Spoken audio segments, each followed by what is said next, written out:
Attention, you're listening to The Todd Huff Show, America's home for conservative, not bitter talk and education. Be advised, the content of this program has been documented to prevent and even cure liberalism, and listening may cause you to lean to the right.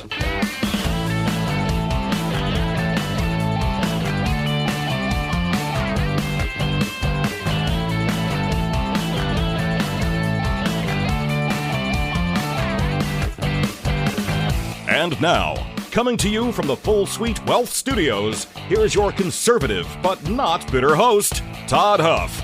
All right, my friends, I've told you for some time now that I wanted to, engage in more interviews, and I've shared with you the main reason for this. The main reason for this is that I've been reevaluating things. I sincerely mean this, since the tragic assassination of Charlie Kirk. And I've realized that we have to get the message out in front of these people more aggressively, wherever they are. And so I think interviews are a way to do that. And I've got a special guest here that I'll bring on here in just a moment. He's a friend of mine for a good while. He's now the Lieutenant Governor of the state of Indiana, Micah Beckwith. He'll be on here in just a moment. But my friends, before I do that, you know that one of the biggest challenges we have as conservatives like us is finding ways to ensure our values align with everything that we do, including the ways that we invest. That's why I love what the team at 4-8 Financial is doing. They specialize in biblically responsible investing. That means they screen out companies that do not align with your faith and your values. So we're not funding things that go completely against what we believe in. Plus, they do the heavy lifting for us, helping us align our investments with our purpose and our goals. The best part, they do the work to help you find out if your current investments reflect your values. All you have to do is take the assessment. It's quick, it's painless, it's simple. I did it. You can too. 48financial.com/Todd. That's the website, 48financial.com/Todd. 48 Financial, because our money should work for our values. Friends, I want to get right to it today. I'm going to bring on here in a moment my friend Micah Beckwith, Lieutenant Governor of the state of Indiana. Mike, it's a pleasure to have you on the program today. How are you, sir? Hey, thanks, Todd. I'm doing really well, and thanks for having me on the show. You're doing great work, and really appreciate it. Well, I appreciate that. And, Mike and I, just so those of you listening know, Mike and I met several years ago through John Crane, who's a guest host on this program, former state senator here, who's doing some great work as well. We met several years ago. Micah has been a guest host on this program. And Micah, I'm just curious off the top here, how do you compare guest hosting on this program to being Lieutenant Governor? What's the comparison there? Oh, your job is way more fun, man. When I grow up, I definitely want to be you someday. So that's my dream job. But no, it's good. I enjoy being Lieutenant Governor too. It really is. In all seriousness, it's an honor of traveled the state already, just crisscrossing the state, meeting so many amazing people. It gives you a lot of hope for when you get out, like when you get outside of the Indianapolis bubble and you actually get to see real Hoosiers and real, everyday, jobs. And they just have, their faith and family and freedom focused people. And I love it. And I'm heading down to, Seymour, Indiana right now. I'm in the car and we're going down to Foss Tech and I think they manufacture, ammo and guns and all kinds of cool stuff like that. I'm excited to learn more about, their job and their business. So it's just cool opportunities that would, I would never otherwise had. Well, and I appreciate that. Appreciate you sharing that. And what you said kind of resonates with me as we've traveled the country on our truth tour. That's one of the things that hit me as well. You get inside of these bubbles when you talk about politics, or you're in the state capitol, you're at the, you're inside in your situation, the inner operations of government.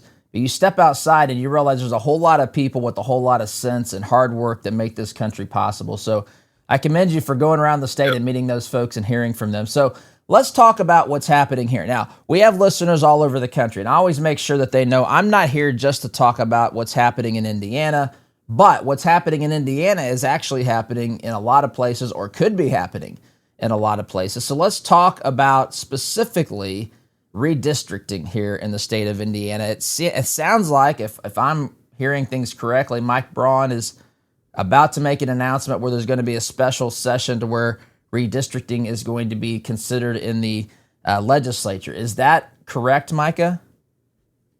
Yes, and the governor has been an advocate for redistricting. You know, he's obviously a great ally of President Trump, and as am I. And you know, we love what President Trump is doing, and he's taught the Republican Party how to fight again. And so I'm very grateful for President Trump's leadership in this. And what President Trump is looking at, he's looking pragmatically at, you know, the Democrats have screwed us, the Republicans, for many years by gerrymandering and padding their numbers by counting illegal immigrants and aliens and getting more congressional representation. And so the president, rightfully so, called it out, said, you guys are cheating in blue states, while red states, we like to, you know, live above reproach and play the game as the rules were written. And then we're just getting screwed, you know, and the Democrats are going to the bank laughing all the way there. And our representation in states like Indiana, we have a weaker voice in Washington with our Republican reps because of states like California, Illinois, the New England states. They've watered down our voice as a state in Washington. So this is all about our state's rights in Washington. That's what I keep saying. And after the 17th Amendment, Todd, which was one of the worst amendments, probably the second worst ever, probably the 16th is the worst, but the 17th Amendment, we lost the ability to have state representation through the U.S. Senate. The legislature used to pick absolutely. the U.S. senators, and that was how states would be represented. And so we turned it into just another, you know, U.S. House. It's just a lesser house, essentially, just fewer members. And that was terrible. And so the only way now states have a voice in Washington is through the congressional maps. And so when other states cheat, then it hurts states like Indiana. So President Trump, Governor Braun, myself, we've all been calling for this for a long time. The House, the Indiana House is good. I think we've got the votes. There's these Republican senators that just don't see it. They don't see the world we live in. They still live in the 1980s, the 1990s. They think the game is Ronald Reagan's Republican Party versus Tip O'Neill's Democrat Party. I'm sorry, that's not the world we live in. The Democrats are Marxists, the radicals. It is not Tip O'Neill Democrat Party anymore. We are dealing with just a radicalized, crazy Marxist Democrat Party, and the Republicans have to wake up to that. I'm with Micah Beckwith, Indiana's lieutenant governor. He's on the road on his way to Seymour to a meeting there. So if he does cut out on occasion, it's because of the connection. But we've got a good one, but it cut out briefly there, Micah, for a moment. So let's talk. Okay, gotcha. No, you're all good. You're all good. Really briefly here, let's talk about that, because I think you've made a couple of really interesting and good points. The first is, let's talk about what the modern Democrat Party has become, because I was raised in a Union Democrat home, but I would say that my family was, I don't know, Blue Dog Democrat, Conservative Democrat, Moderate Democrat, Reagan Democrat, something like that, which is, there is literally none of that in Washington, D.C. today. And so when we elect people in the state of Indiana who are Democrats, even if they pretend to be moderate, as they often do to get votes, when they go to Washington, D.C., the people they elect to lead the party and the agenda that they basically are supporting and endorsing is one not of John F. Kennedy's party back in the 60s. These are radicals. I mean, talk a little bit about that, Micah, what this fight is really about ideologically. Yeah, well, I've said for a long time that JFK's party was the party that fought against the communists. Now his party wants to be the communists. And so he would not be welcomed in his own party right now. So people want to hold up, you know, JFK. They want to hold up Bobby Kennedy. They want to hold up, you know, some of these blue dog pro-American Democrats, the Tip O'Neills of the day. That's not the party anymore. To your point, Todd, it's been radicalized. It's absolutely a anti-American party now. And while there are still some good Democrats, in my opinion, that like care for America, the majority of the party leadership, not just in the state of Indiana, but also in the nation, they hate American values. They hate American exceptionalism. They think America is fundamentally racist, that it's rooted in all kinds of evil, and they don't believe in God. I mean, they made that very clear. They kicked God out of their party platform back in 2000, I think it was 2012 convention, and they don't want anything to do with with the fundamental truths of the laws of nature and nature's God that our founders talked about. And so you can't have America without values that our founders enshrined, that there is a creator, that he is the one who gives us our rights. The government is only there to secure those rights. And the Democrats have moved away from that, so far away from that you can't, what fellowship does light have with darkness? I mean, that's really kind of where I'm at in all of this. And so just Republicans and even blue dog Democrats. Now, remember, Todd, the whole southern part of the state of Indiana for years, up until just a decade ago, was hardcore blue dog Democrats. I mean, you couldn't win a race if you were a Republican. And now look what's happened. It's completely flipped. And the reason is not because the people have changed, but because the Democrat Party has gone off the cliff of stupid. They're pushing transgenderism and boys and girls sports, mutilation of children's bodies, abortion on demand, open borders, economic suicide policies. I mean, it is just absolutely absurd. And the people in places like Southern Indiana, blue dog Democrats, said that's a bridge too far. And as Reagan said, I didn't leave the Democrat Party. The Democrat Party left me, and that's where we're at today. It is. Yeah.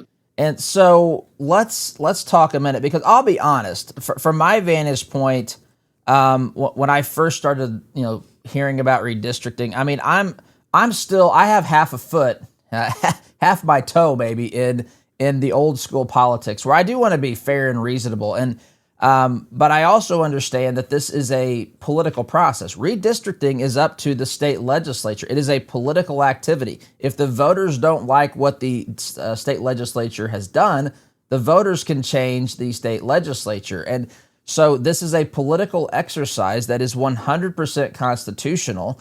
And to your point that you hit on earlier, the Democrats are fine doing it when it benefits them. But now suddenly they've come out and said that they're against gerrymandering. They want a truce. It's like they had Wilt Chamberlain on their basketball team before they, fixed all the rules to prevent Wilt from doing what Wilt did to dominate. And once they got the benefit of that, they don't want the Republicans to see that. So it's definitely hypocritical. But I do want you to walk us through what has to happen next. So let's say Governor Braun calls this special session, which it sounds like he's going to do today. What happens next? And then there's opposition in the Senate, it sounds like. I mean, Rod Bray, who's a state senator, the Senate pro tem here, he's our senator in my district. He's saying that they don't have the votes. Is he still saying that? Just walk me through what happens next. And is this going to be a tense fight, or do you think we're going to get this done? What happens next? Oh, it'll be a tense fight. Yeah, I mean, it's going to be close in the Senate. I think we have the votes.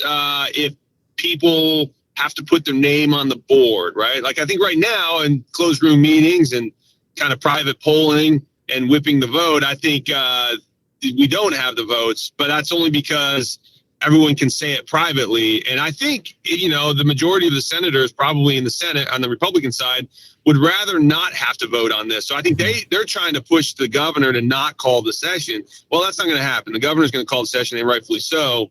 And so when that push comes to shove, I think we'll get it through, but it's going to have to go through a committee. You're going to have to see, there's going to have to be maps that are created. We got to create our own maps. So it's not Washington, drawing the lines. And so and I was on the phone with a senator last night, and he said, I'm in for it, but I'm only in if the maps are good, right? Like, I'm not going to vote on something that I have not actually seen.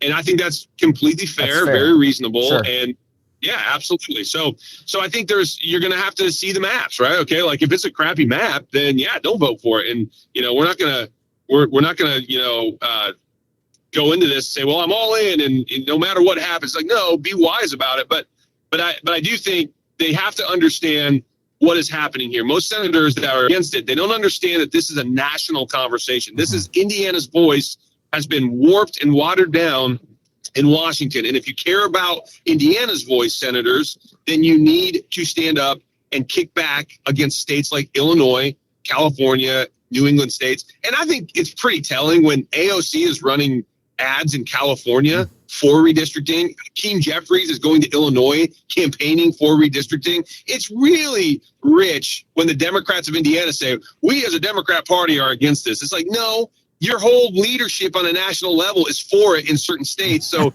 and President Trump's for it. Micah Beckwith is for. I put out a tweet the other day. I said, if AOC, Hakeem Jeffries, Donald Trump, and Micah Beckwith are all agreeing on something, this is the most bipartisan issue that we've ever had in our nation's history. So anyway, that's where I stand. So the best argument of people who are against this are what? That this is just simply not the way it's typically done.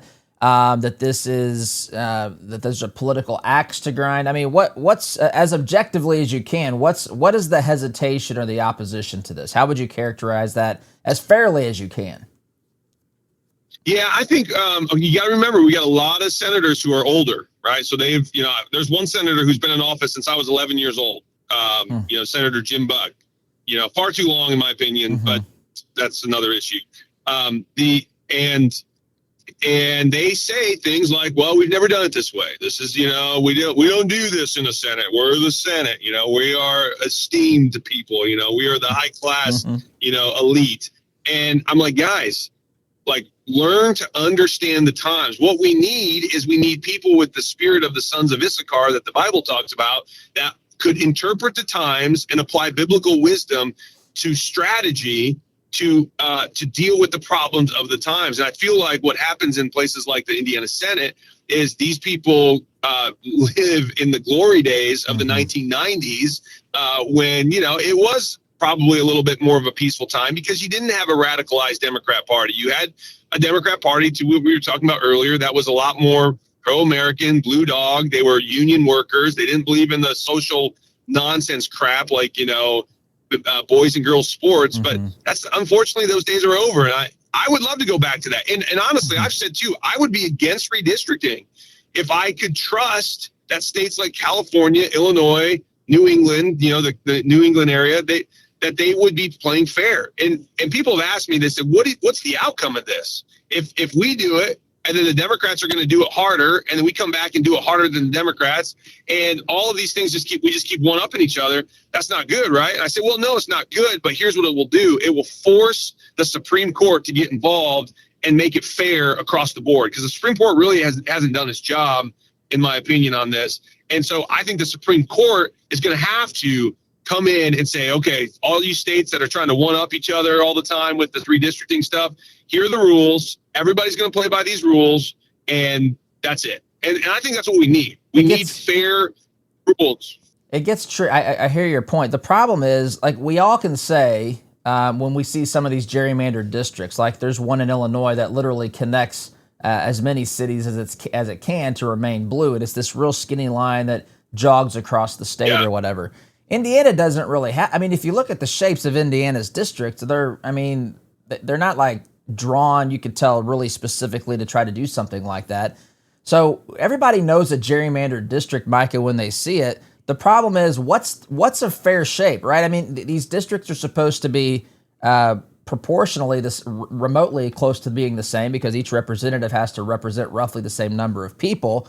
I mean, it just gets really difficult, and it is constitutionally the job of the state legislatures. I have a hard time even deciding what is fair, other than to say, I know when it's clearly unfair when I look at it. I don't know when that line becomes objectively fair, to your point. I think it's a political process, and that the legislature needs to be held accountable to the voters as to what they've done. And I don't know what else can be. I mean, maybe I'm wrong. You seem to think the Supreme Court can rule. What's something you think could be added here that would make it, I guess, fairer from objectively? Well, yeah, great question. So what's happening in Louisiana right now with the Supreme Court case that would deal with the Voting Rights Act? I mean, if the Supreme Court gets rid of that, which they should, it's incredibly unfair to have complete districts drawn because of somebody's skin color. Not fair, shouldn't be there. If we get rid of that, it makes it a whole lot easier to draw fair districts that are literally based on the population. That's really what a census is. Just tell me how many people are here, right? I don't care what color they are. I don't care what they do for a living. I don't care. Just tell me the number. And by the way, it's legally here. I was about to say that. Yes. Yeah. Legally here. You're not counting illegals. Illegals have no constitutional rights. And I've said this before, they do not get to just step foot on our soil and now claim all kinds of privileges because they broke into our country illegally. That's not the founders' intent. That the Constitution does not apply to them. We have we have Geneva Convention laws. We have humanitarian laws that we abide by because we want to be good humans and we treat them respectfully and with dignity from that perspective. But you're not coming here and just because my feet are on the soil, I get all of a sudden I get to be counted in the census and I get somehow privileges that are afforded to citizens. No, absolutely not. And so I think if you take those two things away, Voting Rights Act, it's not about the color of the skin, and you're not allowed to count illegals, period. Then it becomes very easy to make all these districts fair based on population. Yeah, we agree then. With Micah Beckwith here, Lieutenant Governor of the state of Indiana. Let's talk really quickly. And Micah, I don't know if you've got any more time. I'm getting near the end of this segment. If you can stick around maybe 10 more minutes after the break. If you can't, that's fine. But there's just, obviously this leads to lots of other discussions. I want to paint a picture. I want you to help paint a picture about what Washington, D.C. will look like after the 2026 midterms if Democrats win this. Because it's not going to be legislating. It is going to be, impeachments, investigations. It is going to be a complete sideshow, and it's political theater. You talk about abdicating responsibility for actual governance and legislating. That's what's going to happen here. Paint the picture. I got about 90 seconds before I have to get to break, but paint the picture there of what this looks like. It'll be a complete clown show, dumpster fire. It's going to be a get Trump on steroids. If you thought the first term and impeachment after impeachment was bad, they're going to do it again. We all know it's all a witch hunt. President Trump has not in any way, shape, or form done anything that rises to the level of impeachment, but they will try to do that. It'll just be made up scandals after made up scandals if the Democrats get back in control. I'm thankful that we have Republican majorities, just slim majorities in both chambers in Washington, but it's allowed us to be able to keep our eye on the ball. We've got great foreign policy happening. We've got great domestic policy happening. If we don't win and we lose the chambers in Washington, it is just going to be a witch hunt on steroids, and we can't afford that. A lot is hanging in the balance for sure. And I'll tell you, what's interesting to me is, and I've shared this on this show, these conversations, and you're going to have to hold your comments, Mike, because I got to get to break, but these conversations about redistricting and so forth, they happen on a regular basis. What's different is Trump has made these things transparent. He's basically said, hey, I'm calling up governors. We need these seats because we're in one heck of a political fight. We're in a fight for the survival of this constitutional republic. A lot is at stake. I have to take a break, though. Micah Beckwith, Lieutenant Governor of Indiana, is on the phone with me. He'll stick around. Micah, you can stick around next segment? Yeah, that'd be great. Awesome. Sit tight, my friends. You're listening to Conservative Not Bitter Talk. I'm your host, Todd Huff. Back in just a minute.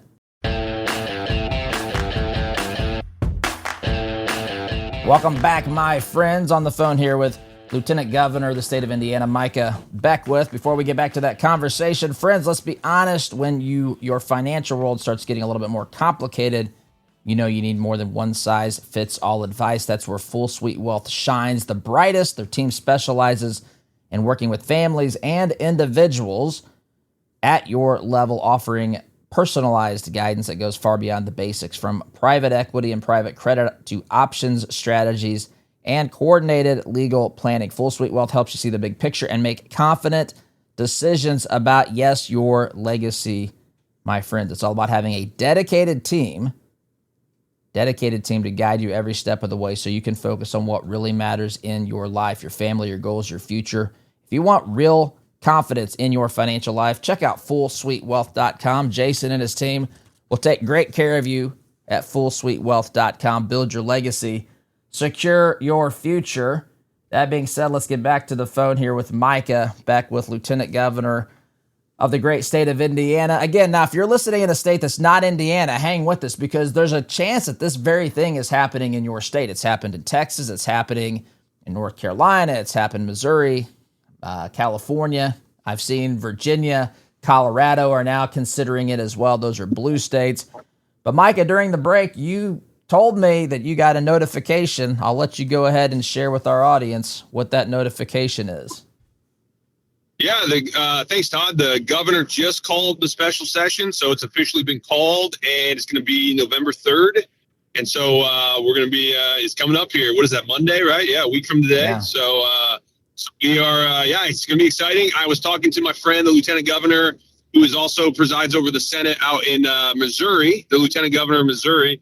And he was telling, they just did this, and he said it was more contentious and hotter of a special session for them than even the abortion special session and debate was back a few years ago. So, I think buckle up. It's going to be a battle, but I'm your Huckleberry. I'm ready for that. Let's go. So you've run into, and we can briefly touch on that. And I want to get back to redistricting, but that's one of the things I wanted to ask you about. Is you've traveled the state. In fact, I remember seeing a very contentious, I don't know if they're town hall meetings or what exactly the format was, but you ran into some very unhappy folks out in, I think it was Terre Haute, Micah, where they were upset about the way that you talked about the rights, I guess, of people in this country illegally.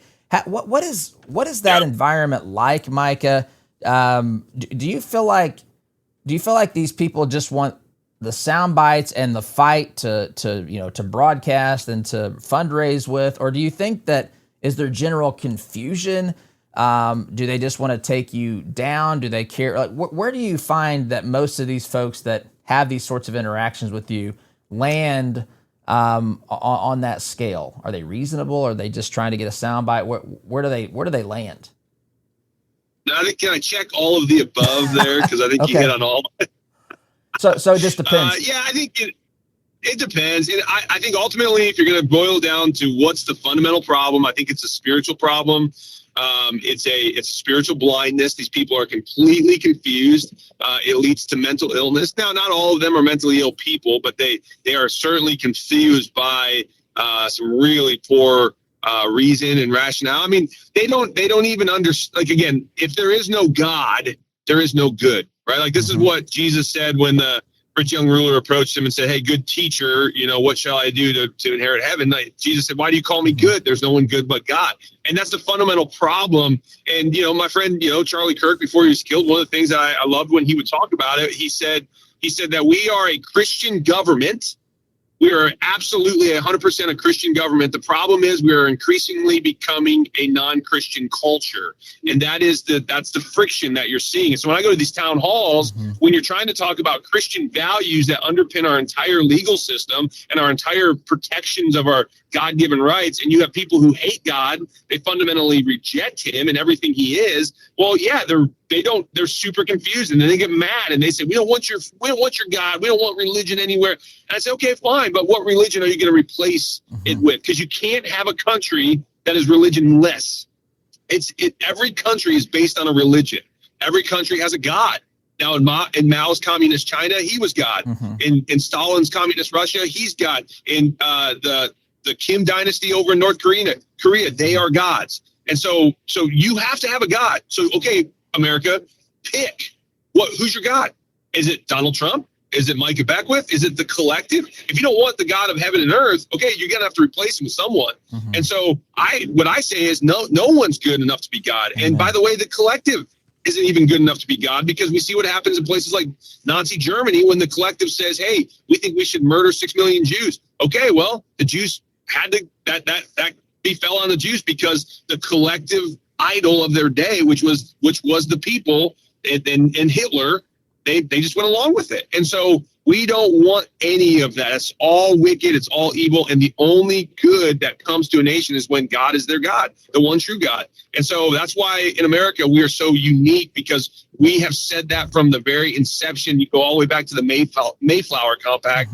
And that is 100% where what this land was dedicated to the glory of God and his ways. And so anyway, all that to say, that's usually what happens when I go into these town halls. I'm speaking from a God is the author of truth perspective.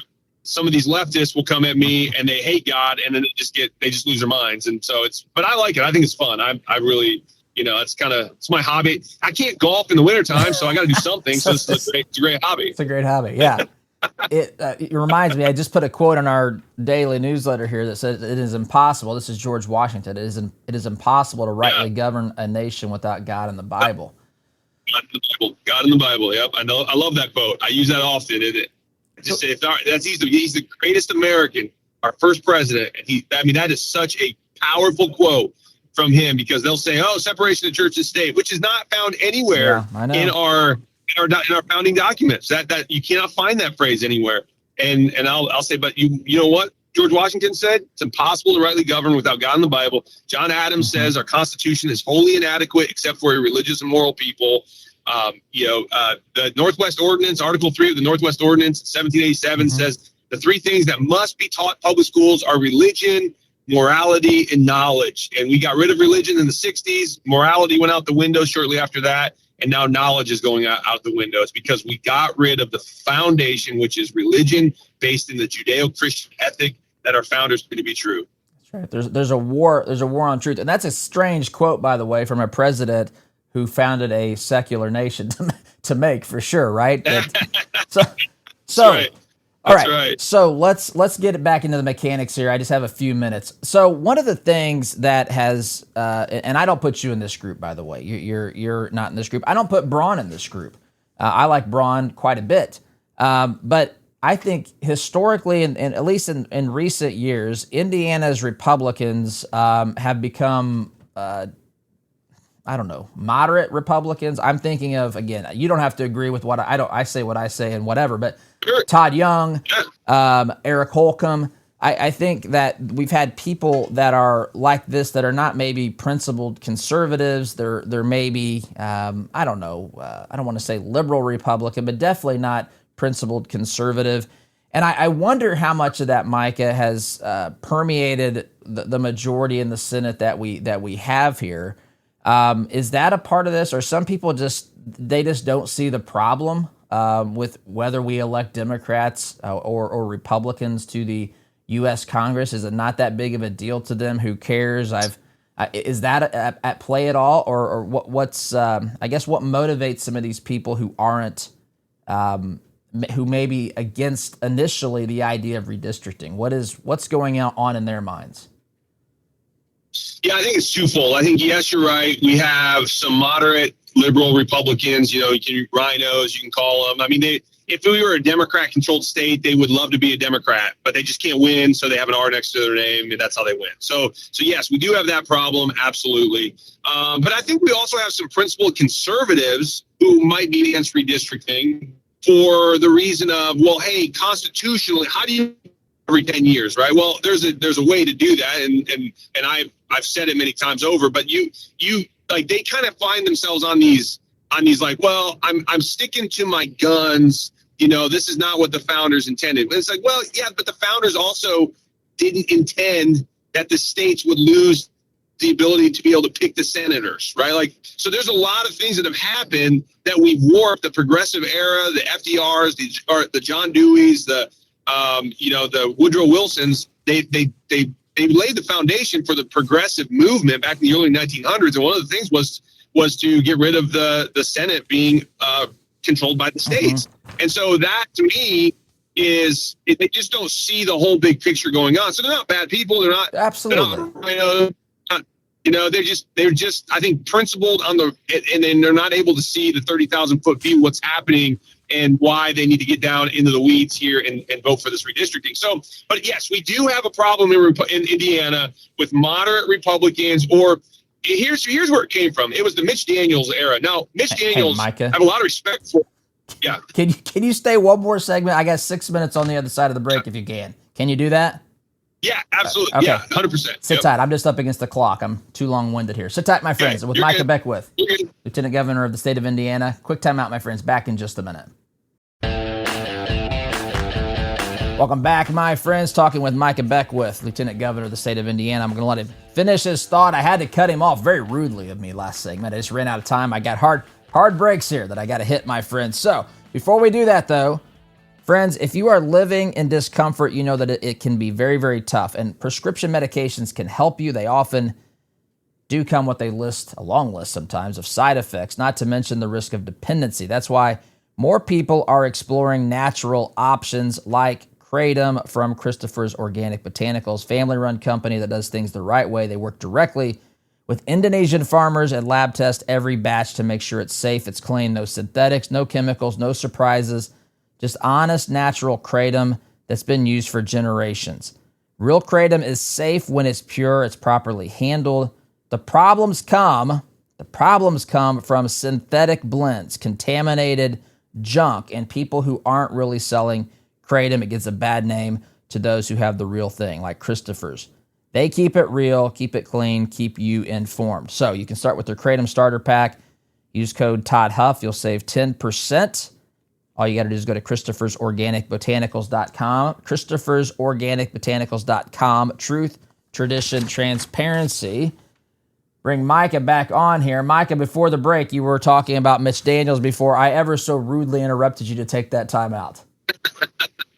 Yeah, no problem. Hey, all good. But yeah, what I was saying was, where this moderate Republican ideals come from in Indiana was, if you remember back to Mitch Daniels, who I have a lot of respect for because he got our fiscal house in order in the early 2000s, he kind of made a social truce, right? He said, we're not going to address the social issues. We got to fix the economic problems. Well, that's all well and good. And the problem is the left didn't stop. They didn't honor that truce. And we had an economic house collapsing, and he did what was right at the time. But we have Republicans who now still apply the same Mitch Daniels philosophy in a totally different world.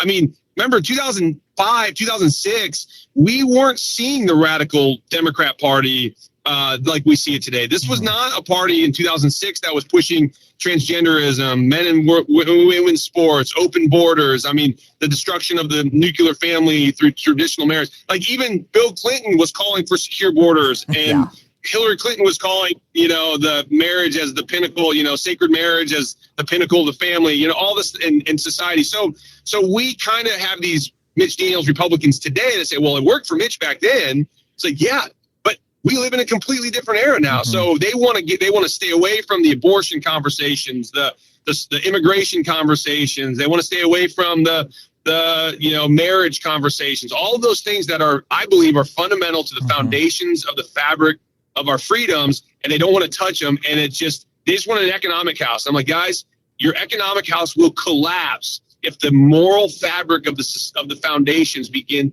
to falter. And so they just don't get it. And I think that's the problem that we're living in. And so now we got this special session call that's going to be next week. So we have listeners all over the country, but of course, Indianapolis is home base for me. It's where we started our program here on our flagship at Freedom 95. What would you say to the people here in this part of, in Indiana, if they want to see this state move forward with redistricting, what can they do? What are some steps that they can do that actually could move the needle here? Well, call your state senator, because that's really where the battle is going to be. Call the leadership, call Senator Bray, Senator Garton. Garton's a hard yes. Bray's probably a no. From everything that I'm hearing, but call them and say, we got to reclaim our voice as a state in Washington, our rightful voice, our fair voice. This is not about taking more than Indiana deserves. This is about getting our voice back, because states like Illinois and California have watered down and stolen the weight of our voice as Hoosiers. So this is about reclaiming our voice in Indiana. Tell them that. Call your senators and say, Senator, please fight for our voice in Washington. This doesn't have anything to do with Indianapolis. It has everything to do with Indiana's voice as a whole in D.C. And maybe I'm going to reach out to Rod too. I know Rod a little bit. Maybe he'll come on the program and explain his perspective. But yeah, that's great advice. Sure. Micah, I appreciate what you're doing. You take a lot of arrows out there. I wanted to tell you, I've got a friend who finds herself in the middle, maybe slightly to the left. I mean, she's not a radical leftist. I mean, she's maybe slightly liberal, but she's a reasonable human being. And, the organization she's a part of has been taking a hit from some federal funding with grants, everything going on with budgets. And I can really sympathize with her in that. But when she found out that I knew you, she was a little bit taken aback. And I said, you got to give Micah a chance. I said, whatever they've portrayed Micah in the public light, how the media has done this, or the Democrats or the lunatics out there, that's not the guy that I know. So I just want you to know that I appreciate it. I know what it's like to be maligned, not to the level that you've been maligned and mistreated and lied about. So But I want to commend you and say keep doing what you're doing. And I appreciate you joining us on the program, my friend. Hey, thank you, Todd. It means a lot. And yes, if that way I look at it, if the anti-American media is coming after you, then it just means I'm doing something right. So if they weren't maligning me, I'd be a little nervous. So that I'm doing something wrong. So well, keep doing it. I know you got a busy day ahead. It sounds like a busy session coming up here. So I'll let you go. Micah Beckwith, Lieutenant Governor, the great state of Indiana. Micah, thank you, sir. Thank you, Todd. All right, friends, that is all the time we have today. That is actually perfectly timed out. So I want to thank, again, Micah for being on here today. Appreciate you for listening to the program. What do you think about this? You can let us know. Tell me where you think I'm wrong. I'm going to try to get Rod Bray on the program. I'm going to try to get other voices on here as well. But friends, it's time for me to wrap up for the day. As the music is telling you in the background, thank you so much for listening, my friends. Have a wonderful day. SDG.